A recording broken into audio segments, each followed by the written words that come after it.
የትኛው ጿት ነው ሲበቅል ክርስቶስን አልብሰኝ ብሎ የለመነው? ሊበርደኝ ይችላል ቅርፊት አድርግልኝ ብሎ የለመነ ጿት አለ? እንደሚያስፈልገው አውቆ እግዚአብሔር ሰጠው እንጂ እግዚአብሔርን እውነት ስለማናምነው ነው እንጂ ክርስቲያኖች እኮ ይሄንን የፈጠረውን ጉሮሮ ውሃና ምግብ ሳይሰጠው የሚያሳድረው ይመስላችኋል?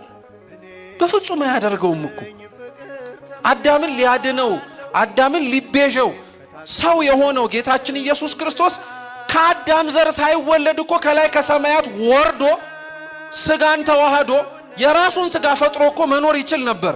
ለምንድነው በሰው ማህፀን ውስጥ በመቤታችን ማህፀን ውስጥ ማደርን የፈለገው? ንጽሕት ስለሆነች ቅድስት ስለሆነች ብቻ ሳይሆን እነሱ ባጠፉት ጥፋት ውስጥ ሊያድናቸው የፈለገው እግዚአብሔር የነሱንም ድርሻ ፈልጎ ነበር። የኛ ድርሻ ንጽሕት የሆነችን ዘር ማቅረብ ነበር። እመቤታችንን አቀረብን። ከዚህ ውጪ ለአምላክ ልንሰጠው የምንችለው ስጦታ የለን። ሰው በጊዜው ለእመቤታችንን የሰጠው በቃ በሷ በኩል እግዚአብሔር ደግሞ እኛን ጎበኘ። በሷ በኩል እግዚአብሔር ደግሞ እኛን አየን። ሊያድነን የፈለገው እግዚአብሔር የኛን ስራ የኛን ድርሻ ፈልጎ ነበር።